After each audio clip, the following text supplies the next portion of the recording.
विद्यार्थी मित्रांनो नमस्कार. एलिमेंटरी आणि इंटरमिजिएटच्या चित्रकलेच्या ग्रेड परीक्षेच्या संदर्भाने आपण काही वस्तूंचे रेखाटन आणि रंगकाम यापूर्वी पाहिलं आहे.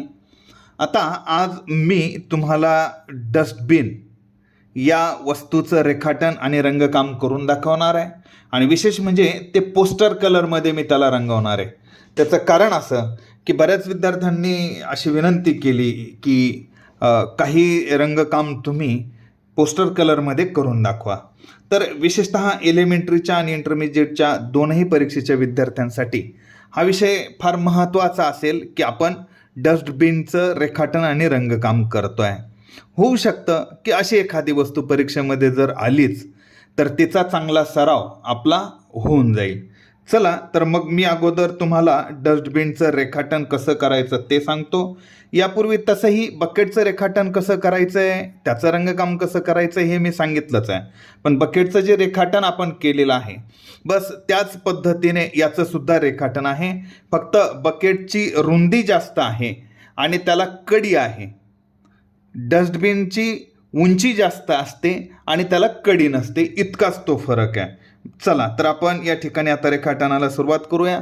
मी नेहमीप्रमाणे एक आडवी रेषा या ठिकाणी काढून घेतो. आपल्याला हे माहिती आहे की जोपर्यंत आपण ही आडवी रेषा त्याच्यानंतर त्याला मधोमध असणारी एक उभी रेषा आणि परत एकदा त्याला एक आडवी रेषा जोपर्यंत काढत नाही तोपर्यंत आपलं रेखाटन बरोबर होणार नाही. मग आता याच्यासाठी काय पद्धत अवलंबवायची आहे तर सगळ्यात महत्त्वाचं, जेव्हा मी ही आडवी रेषा काढतो आहे, जर मी हा पॉईंट इथे घेतला असेल तर मी यापूर्वी सांगितलं आहे की कागदाच्या या टोकापासून तर इथपर्यंत त्याला मोजायचं आहे आणि मग तेच माप या बाजूला घ्यायचं आहे. हे पहा, ही थोडी रेषा वर गेलेली आहे. लक्षात आलं? म्हणजेच काय की आपल्याला या रेषेमध्ये थोडी दुरुस्ती करावी लागेल, हिला थोडीशी खाली घ्यायची आहे. चला, ही झाली आडवी रेषा. त्याच्यानंतर याचा मधोमध माप मी हे अगोदर अंदाजे घेतलं, आता मी याला प्रत्यक्ष मोजणार आहे. ते कसं मोजायचं आहे तर बोट आणि पेन्सिलचं एक टोक याच्या साहाय्याने ते मोजायचं आहे. ठीक आहे, हे इथपर्यंत आहे आणि हे इथपर्यंत आहे. मग इथे मी एक छोटीशी उभी रेष, इथे एक छोटीशी उभी रेष मारून घेतली. मी सांगितलं की डस्टबिन आणि बकेटमधला फरक, तर बकेट रुंदीला जास्त आहे, डस्टबिन रुंदीला कमी आहे आणि उंचीला जास्त आहे. आपण तेच इथे करणार आहे. इथे आता याची उंची मी जवळपास इतकी घ्यायचं ठरवलेलं आहे. आता ही जी पॉईंट आहे हाच पॉईंट खाली मिळवायचा आहे, म्हणजे याला 90 अंशामध्ये एक रेषा काढायची आहे. तर मग मी काय करणार, कागदाचा हा जो शेवटचा भाग आहे इथून याचं माप अशा पद्धतीने मोजणार आणि हेच माप इथे घेणार. हां चला, इथे बरोबर आलेलं आहे, म्हणजे ही उभी रेषा ही बरोबर आहे. मग आता मला पुन्हा एक आडवी रेषा घ्यायची. मी जेव्हा आडवी रेषा घेईल तेव्हा परत इथून हे मोजून घेणार. हे पहा, हे अशा पद्धतीने बरोबर येतं आहे की नाही हे मला पाहायचं आहे. ही थोडीशी खाली घ्यावी लागेल. हां, हे असं. आणखीन याचं आडवं माप बाकी आहे, हे आपण नंतर घेऊ. अगोदर इथला जो वरचा भाग आहे गोल असणारा तो भाग पूर्ण करून घेऊ. मग तुम्ही त्या बकेटचं जर रेखाटन व्यवस्थित बघितलं असेल तर तुमच्या ते येव्हाना लक्षात येऊन गेलं असेल. आणि जर समजा तुम्ही तो व्हिडिओ बघितला नसेल तर डिस्क्रिप्शनमध्ये मी त्याची लिंक तुम्हाला देतो आहे, तीही बघून घ्या. हे पहा, इथे आपल्याला एक छोटासा कंस करायचा आहे, तसाच कंस इकडे एक करायचा आहे. नंतर हा कंस एकमेकाला जोडायचा आहे. आता इथे एक गोष्ट महत्त्वाची काय आहे तर जसं आपण माप घेतोय ह्याचं इथून घेतल्यानंतर इतकं इतकं आणखी हे आणि हे माप बाकी आहे, परंतु तसंच मग हे जे माप आहे हे सुद्धा आपल्याला इथे अशा पद्धतीने घ्यायचं आहे. म्हणजे बघायचं आहे याची उंची जितकी आहे तितकीच ही पण आली पाहिजे. आणि मग हा कंस अशा पद्धतीने खाली सुद्धा जोडून घ्यायचा आहे. आणि मी तुम्हाला एक आयडिया पण सांगितली आहे की हे बरोबर आहे की नाही हे जर बघायचं असेल तर काय करायचं, हा जो कागद आहे याला आपण उलटं करायचं. हे बघा, उलटं केलं की आपल्याला लक्षात येईल की याची उंची थोडी मला जास्त वाटते, ही तितकीशी वाटत नाही. मग काय करायचं, याला थोडंसं उंच काढायचं. ठीक आहे, आता हे बरोबर रेखाटन झालं आहे असं आपण गृहीत धरूया. आता आपल्याला काय करायचं आहे, तर डस्टबिनचं जे तोंड आहे, तर तोंडाची इथे एक काठ असतो, काठ, तो काठ आपल्याला काढायचा आहे. बकेटमध्ये हा काठ काढताना याची उंची थोडी जास्त घेतली होती. डस्टबिनमध्ये तो थोडासा कमी असतो, कारण त्याच्यामध्ये कडी नसते. तर हे पहा, कडी अडकवण्यासाठी जागा लागणारच नाही, त्याच्यामुळे त्याचा काठ हा कमी असतो. आणि मग इथे परत एक आतली बाजू. आता ही आतली बाजू म्हणजे काय, तर हा काठाची उंची झाली आणि ही काठाची रुंदी म्हणता येईल याला, किंवा आतमध्ये जाणारी बाजू. तर अगोदर जसा कंस काढला होता त्याच कंसाप्रमाणे हे 2 कंस काढायचे आणि अगोदर 2 कंस जसे एकमेकाला जोडले होते तसेच हे पण कंस जोडायचे. हे पहा, हे अशा पद्धतीने. याला परत आपण उलटं करून बघू की बरोबर आलं आहे की नाही.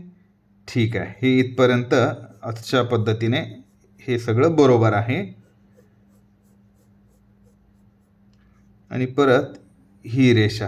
याच्यानंतर रेषांची जी जाडी झालेली आहे ती आपण नंतर इरेजरने मिटवणार आहोत. मग फक्त मुख्य रेषा आपण ठेवणार आहेत. आपण इथे काय करतोय, मी सांगतो नेहमी. तर हे पहा, ही झाली बाहेरची बाजू, म्हणजे हा झाला बाहेरचा कंस, हा झाला आतला कंस. आता हा जो आतला कंस आहे ना, तर या आतल्या कंसापासूनच ही रेषा तिरपी अशा पद्धतीने खाली आली पाहिजे. आणि ती खूप तिरपी घ्यायची नाही, खूप सरळही घ्यायची नाही, फक्त ती अशा पद्धतीने आपण करूयात, म्हणजे डस्टबिनचा आकार येऊन जाईल.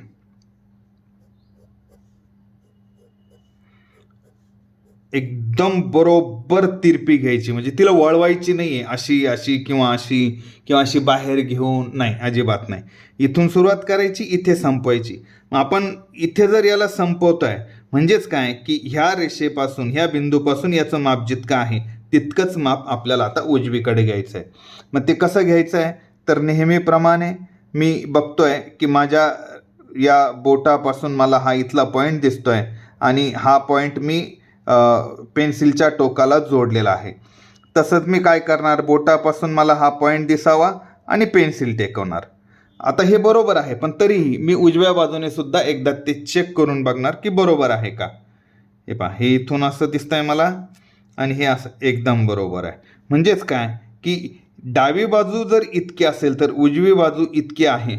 आता इथे सुद्धा आपल्याला काय करायचं, हा जो पॉईंट आहे या पॉईंटपासूनच ही तिरपी रेषा अशा पद्धतीने खाली ओढायची आहे. हां, हे जशी डाव्या बाजूची तिरपी बरोबर सरळ खाली घेतली तशीच ही उजव्या बाजूची सुद्धा आपल्याला सरळ तिरपी घ्यायची. आणि आपण हेही सांगतोय की हे जितकं वळवलेलं आहे, ही बाजू जशी वळवलेली आहे ही सुद्धा तशीच वळवायची.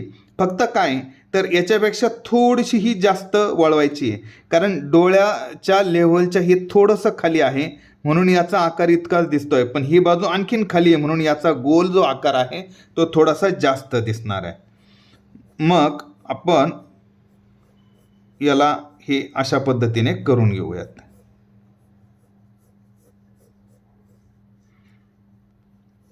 हे पहा, हां, ही झाली डस्टबिनचा आकार. आता बघा, इथपर्यंत जर केलं तर ही झाली बकेट आणि उंची वाढवली तर हे झालं डस्टबिन. आता या डस्टबिनला आपण काय करूयात, की हे रेखाटन पूर्ण झालं असं गृहीत धरून आता आपल्याला ही रेषा ही रेषा ही रेषा मिटवायची आहे. अर्थात ती नंतर मिटवू, अगोदर या डस्टबिनचा जो बूड आहे खालची बाजू ती काढून घेणार आहेत. हे पहा, हे अशा पद्धतीने. आता मी पुन्हा याला उलटं करून बघणार आणि हे पाहणार की हे बरोबर आलंय का. तर हे पहा, हे बरोबर आलंय.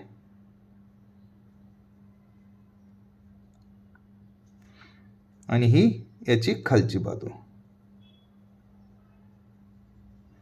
ठीक आहे विद्यार्थी मित्रांनो, हे पहा, तर हे अशा पद्धतीने हे एक रेखाटन या ठिकाणी झालेलं आहे. आता आपण याचंच रंगकाम करूयात. हा भाग पहिला जे रेखाटन आपण या ठिकाणी बघितलं आहे. आता भाग दुसऱ्यामध्ये आपण रंगकाम करणार आहोत.